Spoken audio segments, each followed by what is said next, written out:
Alfonso Gabriel Capone was born on January 17, 1899 in Brooklyn, New York.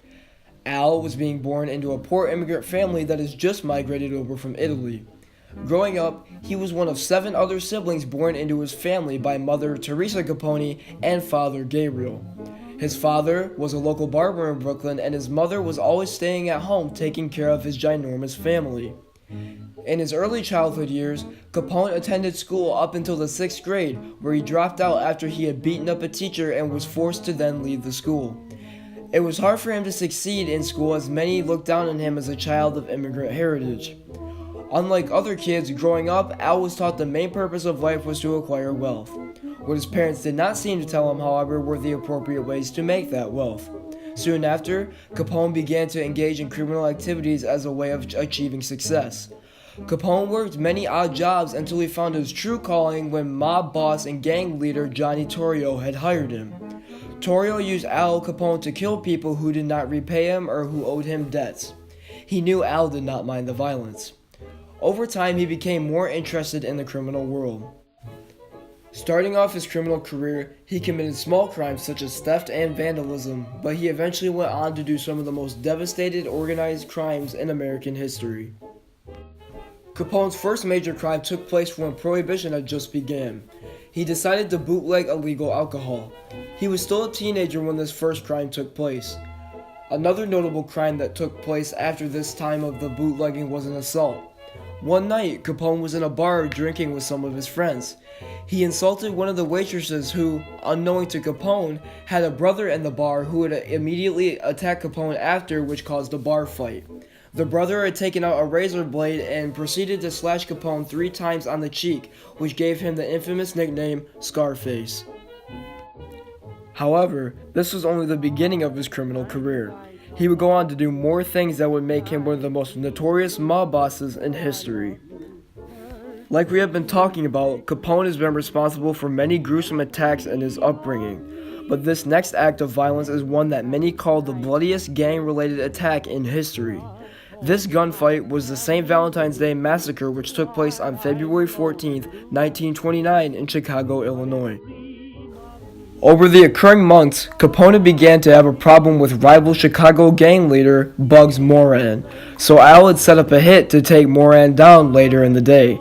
First, Al had talked to many gang leaders to find the hideout of Bugs and his men. After finding the hideout, which turned out to be a garage in Lincoln Park, Illinois, he was ready to attack. Capone's men were dressed in police uniforms while they were entering the garage. Capone's men ordered all the men to drop their weapons and possessions immediately and start to face the wall. As soon as they faced the wall, they proceeded to gun down all of the men in the garage. Unbeknownst to the men at the time, Bugs Moran was not actually in the garage, so he was not killed. This attack was both a failure and a success. This massacre greatly helped Capone in his mob career, giving him a lot of street cred. He became the most famous mob boss in all of Chicago and rose to power in the mob world. This attack put rival gang and gang members into shambles. Capone later said, "He is kind to everyone, but when someone is unkind to him, weakness is not what you're going to remember him for." It's the 1930s and Capone is on top of the world. He's both very rich and very powerful, with a greatly estimated $1.4 billion that he can spend at will. About 1 year after the massacre took place, word on the street was that Capone was avoiding the law because he was wanted for a major case of tax evasion. After being tried and found guilty, he was sentenced to only 1 year in prison and then was released on bail. Unfortunately for Al, shortly after being released, he was charged again with the same crime.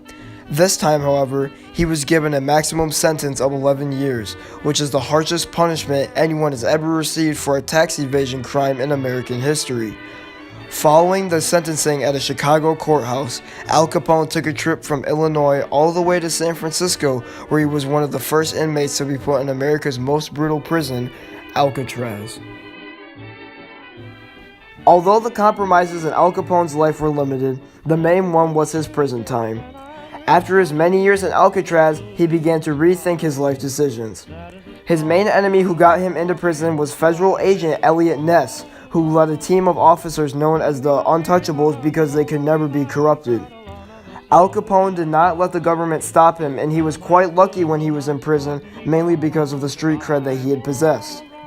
With being so popular, he was able to persuade his keepers into doing anything he wanted or to get him anything that he needed.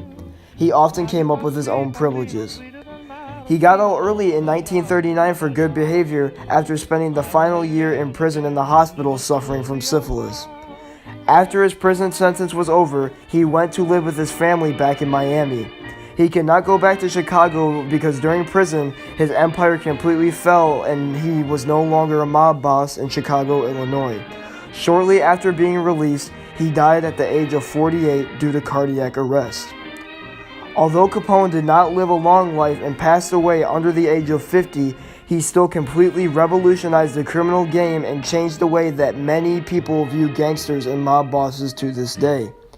He also died as one of the richest men to have ever lived with an inflated net worth of over $1.6 billion.